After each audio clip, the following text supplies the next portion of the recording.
लोगों का जो विरोध था, कई कार्रवाई भी हुई, कुछ एक कार्यकर्ता जो छोटे नेता थे उनके ऊपर कार्रवाई भी हुई विरोध करने के कारण।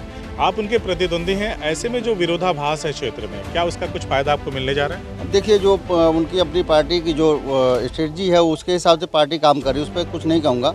मगर आम जनता के बीच में जो जा रहा हूँ तो उसका जो जनता के बीच में उन्होंने जो 5 साल तक जो बोया है वही उसी को काट। लोगों की मानसिकता होती चलिए अच्छा मुस्लिम कैंडिडेट था, हम इससे संतुष्ट नहीं है, चलिए दूसरा जो मुस्लिम कैंडिडेट हो उसी को दे दे। मुस्लिम इलाकों में इस तरह की भी कोई चर्चा है क्या? नहीं, इस तरीके की कोई चर्चा नहीं है।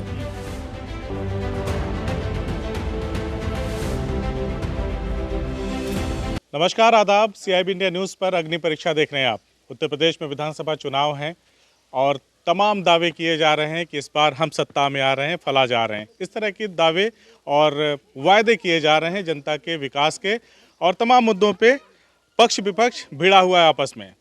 कल एक बहुत ही महत्वपूर्ण फैसला आया या आदेश कह लें। उत्तर प्रदेश में योगी आदित्यनाथ की सरकार ने सीए एनआरसी के दौरान जो प्रदर्शनकारी थे, 200 से ज़्यादा लोगों की जो संपत्तियां वगैरह जब्त की गई थी या जो नुकसानात हुए थे, उसको लेकर के सुप्रीम कोर्ट ने आदेश दिया कि उन सबको वापस किया जाए। मैं बात चुनाव के दरमियान सीए एनआरसी की क्यों करने लगा, उसकी अपनी एक वजह है। हम लोग आजमगढ़ जिले के गोपालपुर विधानसभा में मौजूद हैं। यहाँ से कांग्रेस ने अपना प्रत्याशी जिन्हें बनाया है वो छात्र संघ की राजनीति से या छात्र संघ की राजनीति की उपज हैं, मिर्जा शाह आलम बेग हैं। और उनसे बातचीत के दरमियान मैं सीए एनआरसी पे इसलिए चला गया कि इनके साथ एक और मामला जुड़ा हुआ है। जब सीए एनआरसी का प्रोटेस्ट देश भर में चल रहा था, उस दरमियान मिर्जा शाह आलम बेग ने बिलरियागंज में भी प्रोटेस्ट किया और उन पर 25,000 रुपये का इनाम भी रखा था प्रशासन ने। बहरहाल उन सारी चीज़ों पे भी बात करेंगे। और उसी प्रोटेस्ट को लेकर के बिलरियागंज में जो भी तोड़ फोड़ और तमाम चीज़ें हुई, उसी को लेकर के प्रियंका गांधी ने भी बिलरियागंज का दौरा किया था। वो तब का संयोग था, उस वक्त मिर्जा शाह आलम बेग दूसरी पार्टी में थे। अब ये राष्ट्रीय कांग्रेस पार्टी में आ चुके हैं और गोपालपुर विधानसभा से प्रत्याशी हैं। सबसे पहले ढेर सारी शुभकामनाएं आपको, आपकी पार्टी ने प्रत्याशी बनाया, आप मैदान में हैं। और मैं सीए एनआरसी का जिक्र पहले कर दिया और 25,000 रुपये इनाम भी था आपके ऊपर। तो मैं चाहूँगा कि एक बार आप बताएं कि प्रियंका गांधी भी आई थी बिलरियागंज में, क्या था वो प्रकरण? देखिए, देश के अंदर जब सीए एक्ट लाया जा रहा था, ये काला कानून जब लाया जा रहा था, पहले दिन से जो है कांग्रेस पार्टी और जिनको ये फिक्र थी मुल्क को बचाने की, वो सारे लोग जो है आवाज़ बुलंद कर रहे थे, सड़कों पे थे। बिलरियागंज में हमारी माँ बहनें बहुत ही पुरअमन तरीके से सीए एनआरसी का प्रोटेस्ट कर रही थी जौहर पार्क में। और वहाँ जो भाजपा की दूषित मानसिकता है, दमनकारी जो नीतियाँ रही हैं उनकी, उसके तहत जो है उनके ऊपर लाठियाँ चलाई गई और जबरन जो है उनको जो है वहाँ से उठाया गया, आंसू गैस के गोले छोड़े गए और जुल्म की जो इंतहा हो सकती है वो सब कुछ किया जो है। और उस दरमियान भी हमने ये पाया कि हमारे साथ अगर कोई खड़ा रहा, इस मुश्किल हालात में हमारा साथ अगर किसी ने दिया, तो कांग्रेस पार्टी थी, आदरणीय प्रियंका गांधी जी थी, जो यहाँ आकर हमारे जख्मों पे मरहम लगाने का काम किया और हम सबको हौसला दिया कि इस काले कानून के खिलाफ हम लड़ते रहेंगे इंशाल्लाह। तो फैसला आया है सुप्रीम कोर्ट का, क्या लगता है उस फैसले के बाद कहीं ना कहीं आप लोग जो प्रदर्शन कर रहे थे, आप लोगों को तमाम चीज़ें कही गई थी उस दरमियान, लोगों ने, जो विपक्ष की पार्टियां थीं, सीधा सीधा भारतीय जनता पार्टी के लोग आतंकी और देशद्रोही तमाम चीज़ों से कहते थे। तो कोर्ट ने क्या सिद्ध कर दिया कि भारत का लोकतंत्र ये अधिकार देता है, संविधान अधिकार देता है कि अगर हमें कुछ गलत दिख रहा तो उसका विरोध हम कर सकते हैं। आपका वो विरोध जायज़ था। हमारे देश के संविधान की यही सबसे बड़ी खूबसूरती है कि हर गलत काम का विरोध करने का अधिकार हमें हमारा संविधान देता है और उसी संविधान के दायरे में रहकर हम इस काले कानून का विरोध कर रहे थे। और मैं आपके चैनल के माध्यम से ये कह देना चाहता हूँ, कांग्रेस पार्टी पहले दिन से इस काले कानून के खिलाफ थी और आज भी खिलाफ है।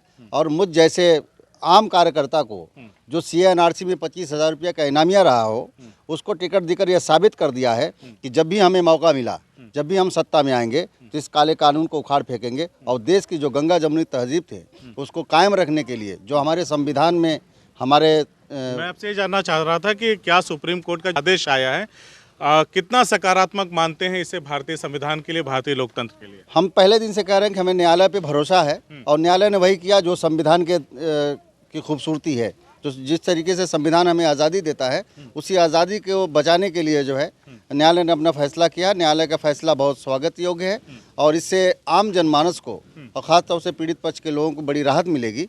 और आने वाले दिनों में आप देखेंगे कि सरकार जिस तरीके से भाजपा सरकार तांडव कर रही थी, इनके मुंह पे ये तमाचा है और उन्हें भी जनता सबक सिखाएगी। और ये जो चुनाव चल रहा है उत्तर प्रदेश सहित पूरे देश के अंदर, और बीजेपी को चारों तरफ जो है विरोध का सामना करना पड़ रहा है, वो कहीं किसी भी मुद्दे पे खड़े नहीं हो पा रहे हैं, उनको इसका जवाब जनता देगी। आप युवा प्रत्याशी हैं, छात्र संघ की राजनीति करते हैं आप। प्रियंका गांधी ने आपको यहाँ से उम्मीदवार बनाया है, क्या कहेंगे? मैं प्रियंका गांधी, विशेष रूप से प्रियंका गांधी जी का और शीर्ष नेतृत्व का फोकस है उनका, वो बिल्कुल जो है वो नौजवानों को वो आगे रखना चाहती हैं। वो उनको पता है, और ये तो सिर्फ नारे लोग सारी पार्टियां लगाती हैं, जिस ओर जवानी चलती है उस ओर जमाना चलता है, और नौजवानों को जो है आगे रखने का काम जो है कांग्रेस पार्टी कर रही है। और इंशाअल्लाह जो उनकी सोच है वो बहुत सकारात्मक सोच है, सर्व समाज को एक साथ लेके चलने वाली सोच है।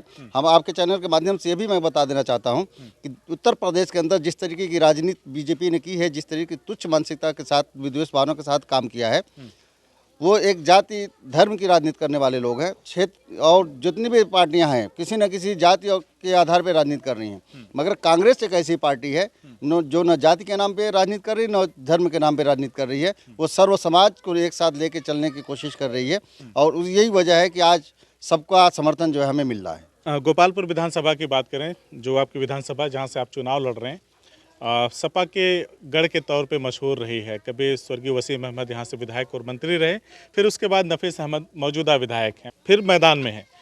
तो मैं ये जानना चाहता हूँ, अगर जैसे किसी भी मंत्री से या विधायक से क्षेत्रीय बातें अगर पूछी जाए तो कहते हैं बहुत विकास किया है, चीज़ें नहीं ढंग से निकल के आ पाती हैं। मैं चाहता हूँ कि आप बताएँ कि एक प्रत्याशी के तौर पर अपने क्षेत्र में कौन कौन सी समस्याएँ आप देखते हैं, जिसे अगर जनता ने मौका दिया तो उसे दूर करने का प्रयास करेंगे। अभी आप चांदपट्टी की तरफ से होते हुए आए हैं, जहां हम खड़े हैं, आपने सड़क का हाल देखा होगा, बहुत खराब है। ये पूरे विधानसभा में यही स्थिति है। गोपालपुर विधानसभा के विकास पुरुष स्वर्गीय वसीम साहब के पीरियड में जो विकास कार्य हुए थे, उसके बाद से गोपालपुर में कोई भी विकास कार्य नहीं हुआ है। एक भी नया काम कोई बता दे कि जो इस 5 सालों में हुआ हो। गोपालपुर के अंतर्गत परशुरामपुर तहसील जो वसीम साहब के प्रयास से स्वीकृत हुई थी, मगर इन 5 सालों में कोई प्रयास नहीं हुआ कि वो तहसील जो है परशुरामपुर में बने और चालू हो। मार्टिनगंज तहसील भी उसी वक्त जो है प्रकाश में आई थी, वो चल रही है, मगर ये अभी तक अस्तित्व में ही नहीं है। तो जो भी विकास कार्य थे वसीम साहब के बाद बिल्कुल ठप पड़े हुए हैं, कहीं पे कोई विकास नहीं हुआ है। मेरे क्षेत्र में समस्याओं का अंबार, चूँकि ये देवरांचल कहा जाता है, बाढ़ पीड़ित इलाका है, तमाम समस्याएँ यहाँ पे हैं, उसके लिए कोई विशेष जो है वो व्यवस्था नहीं की जा रही है। हर साल बाढ़ आती है, जब बाढ़ आती है तब व्यवस्था की जाती है। अगर हमको पता है कि हमारा इलाका ऐसा है कि हम इसको हर साल समस्या का सामना हमको करना है, तो हम कोशिश करेंगे कुछ ऐसी व्यवस्थाएं वहाँ हम कर सकें कि वो समस्या आने से पहले हम उस व्यवस्था को वहाँ पे लागू कर पाएँ, मगर ऐसा नहीं हो रहा। इंशाल्लाह हमको अगर मौका मिला तो हम उस पर काम करेंगे, आम जन मानस के लिए जो है ये बेहतर होगा। और दूसरी चीज़, जो स्वास्थ्य की जो व्यवस्था है, पूरे विधानसभा गोपालपुर में एक भी सरकारी चिकित्सालय नहीं है जहां पे आप इमरजेंसी में पहुंचे, आपका जो है फर्दर ट्रीटमेंट हो सके, ऐसी कोई व्यवस्था नहीं। मेरी कोशिश होगी कि मैं एक बेहतर हॉस्पिटल अपने क्षेत्र में बनवा सकूं, खासतौर से दीवारे के लोगों को, जो पिछड़ा इलाका हमारे विधानसभा का है, ताकि त्वरित उनको जो है किसी भी स्वास्थ्य की समस्या हो तो उसको जो उसका फ़ायदा मिल सके। जो है सपा विधायक जो हैं उनका बड़ा विरोध भी देखने को मिला, जब समा वसीम को भी बात आई थी, अखिलेश जी ने कह दिया था कि प्रत्याशी बनाएंगे, उनका अपना डिसीजन था, उन्होंने सपा विधायक नफीस अहमद को ही कंटिन्यू किया। लोगों का जो विरोध था, कार्रवाई भी हुई, कुछ एक कार्यकर्ता जो छोटे नेता थे उनके ऊपर कार्रवाई भी हुई विरोध करने के कारण। आप उनके प्रतिद्वंदी हैं, ऐसे में जो विरोधाभास है क्षेत्र में, क्या उसका कुछ फ़ायदा आपको मिलने जा रहा है? अब देखिए, जो उनकी अपनी पार्टी की जो स्ट्रेटजी है उसके हिसाब से पार्टी काम कर रही है, उस पर कुछ नहीं कहूँगा, मगर आम जनता के बीच में जो जा रहा हूँ तो उसका जो जनता के बीच में उन्होंने जो 5 साल तक जो बोया है वही उसी को काटेंगे। लोगों की मानसिकता होती, चलिए अच्छा मुस्लिम कैंडिडेट था, हम इससे संतुष्ट नहीं है, तो चलिए दूसरा जो मुस्लिम कैंडिडेट हो उसी को दे दें। मुस्लिम इलाकों में इस तरह की भी कोई चर्चा है क्या? नहीं, इस तरीके की कोई चर्चा नहीं है। ये 5 साल तक सिर्फ जो है बड़े लोगों के घर गए हैं, दावत खाए हैं अमीरों के यहाँ, इनका शीशा कभी नहीं उतरता था। ये गरीबों के यहाँ न तो शादी में जाते थे, न मैयत में जाते थे, सिर्फ हर गांव में एक दो लोगों को इन्होंने पकड़ा हुआ था जिनके यहाँ वो जाके सिर्फ दावत खाते थे और कोई काम नहीं था इनके पास। आम जनता वोट देती है, वो अमीर लोग, महल वाले लोग वोट नहीं करते, वोट आम जनता करती है। आम जनता इन्हें सबक सिखाएगी और आने वाले 10 तारीख को इनको पता चल जाएगा कि जनता के साथ इन्होंने जो छल किया है उसका जवाब इनको मिलेगा। और जहाँ तक मुसलमान का सवाल है, मैं आपके चैनल के माध्यम से मैं कहना चाहूँगा कि जौहर पार्क में जिस तरीके से हमारी माँ बहनों के ऊपर लाठियाँ बरसाई गई, जिस तरीके से उनके ऊपर दहशत पैदा की गई, यकीन मानिए उस मंज़र को अगर महसूस करते हैं तो मतलब दम जैसा लगता है कि मतलब क्या हो रहा है हमें। वो जो तकलीफ़ है मैं उसको बयान नहीं कर सकता। किन तकलीफ़ों से कुछ हमारी माँ बहनें गुजरी हैं वहाँ पे। हमने आपको जिम्मेदारी सौंपी थी अपने तहफ़्फ़ुज़ की कि आप हमारी हिफाजत करेंगे, हमारे लिए खड़े होंगे, लेकिन आप तो पीठ दिखा के भाग निकले। अब पीठ दिखा के भागे ही नहीं, यहाँ तो आपने पीठ दिखाया और लखनऊ में जाके उसी मुद्दे को लेकर जो है पेट दिखा रहे हैं, नौटंकी कर रहे हैं। अब ये सब नौटंकी नहीं चलेगी, जनता इससे ऊब चुकी है और आपको इसका जवाब जनता अपने वोट के माध्यम से देगी। और चूँकि मैं पहले दिन से, जब से सीएनआरसी का प्रोटेस्ट चल रहा था, हम लोग पहले दिन से जो है आवाज़ उसके खिलाफ बुलंद कर रहे थे।